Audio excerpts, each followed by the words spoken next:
Hey listeners, it's lovely to have you back here in the second season of Story and More podcast. In this season, I have a surprise for you. You're going to be joining me in writing my book called Nikki. So stay tuned. Today we have chapter 1 for you. A little girl in the city of dreams. A cool nip in the air gripped Mumbai city. It was a mid-February morning. She sat with the car windows rolled down, watching her 6-year-old pad her way into the school. The little girl, dressed in a dark blue pinafore uniform, turned and waved her bye. She smiled, blew a flying kiss to her baby before she turned on the car ignition. She inched towards the gate. Outside, a traffic cop whistled in vain to bring order to the mad rush of vehicles dropping children off at the school. As she slowly towed past him, he noticed her 3 stripes on the shoulder. "Morning, ma'am," he saluted. She acknowledged and exited. It was 5 minutes shy of 9 a.m. when she turned into the Worli police station. Her mobile buzzed as she parked the car. She glanced. Meera, the caller ID displayed. "I'm at the car park. Meet you in a few," she answered. The officers saluted as she walked through the corridor to her cabin. A nameplate, Mrs. Gauri Patil, Inspector, hung outside the door. She stepped in and placed her files on the table. She ran her fingers through her hair, setting it just right to hold the uniform cap. "Come in, Meera," she said, hearing the knock at the door. "Ma'am, there is a missing case." "Same MO," said Officer Meera. "How old?" she asked. 5. "Gender?" "Girl," said the officer. "Our jurisdiction?" "Yes." "When did they file the report?" 3 nights ago." "And no ransom call?" "Not yet." "Call the team. Who was the IO on the missing report?" "Sub-Inspector Sunavni." "Get his report along. See you all in 5 minutes. If Sunavni is in, ask him to join the meeting," said the inspector.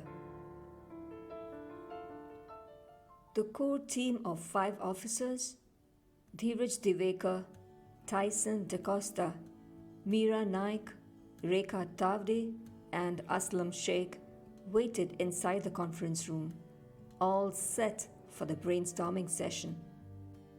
A 5-year-old girl's picture was pinned on the wallboard, and next to it, a site plan of the area she disappeared from. The inspector walked in sipping coffee. "Morning," she greeted. The team jumped to their feet, saluted. "Have a seat. What do we have here?" she asked. She placed her coffee on the side table and slanted onto the wall opposite the board. She intently watched the picture of the little girl and let a mild sigh out. "What is her name?" she asked.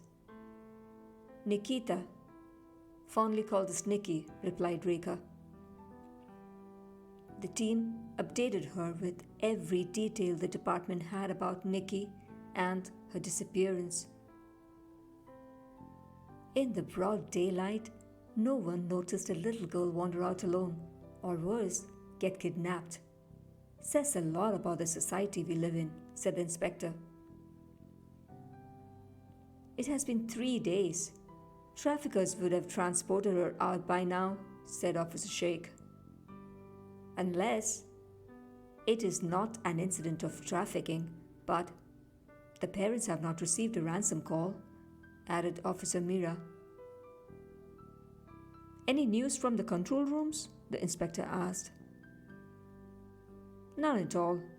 The database was updated on the day she went missing, but so far there are no leads, replied the officer. Sub-Inspector Sonavne walked in and saluted. She gestured to him to join the discussion. A tea vendor outside the building had noticed a teen survey the area 1 hour and a half before she went missing, he said. Do you have a sketch? Asked the inspector. Yes. He handed it over. She viewed it in detail and passed it on to her team. Not a history sheeter. Face unfamiliar to me, she said. Any of you recognize him? No, said the team in unison.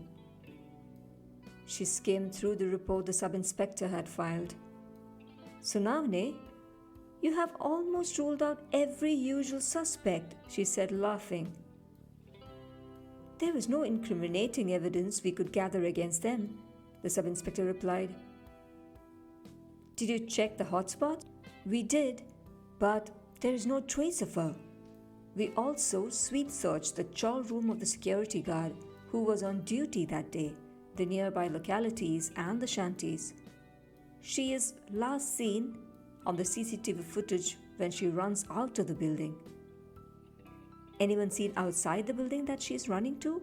The inspector asked. No, Officer Sonavne replied. Have you received a copy of the footage? Inspector Patil asked. Yes, said the officer and played the CCTV footage for the team. They watched intently, replaying it a few times. All right, let's get to work. Dheeraj, get in touch with your informants and don't miss the auto and taxi stands. Someone must know something. It is the same modus operandi and no ransom call so far. Tyson and Rekha, search the container terminals, ports, airports, stations. Rekha, check the juvenile records for a match to the sketch. Mira, Aslam and I will scout the possible trade locations. We'll meet again at 6 p.m., she said, and turned to Sub-Inspector Sonavne. We will need to talk to the parents and also the caretaker. The inspector knew it was highly unlikely that the little girl would be confined in the city. The traffickers were quick to move the parcel out. A girl from a well-to-do family would fetch a heavy price. The only hope, scouting the hot spots, may lead them to a trace they could follow. Join the inspector and her team in search of Nikki in the next episode. Hey listeners, you are listening to Story and More podcast. If you'd like to listen to stories for free, this is the place to be. Stay tuned, subscribe, and do leave your feedback and comments. I'd love to hear from you. This is your host Indu signing off.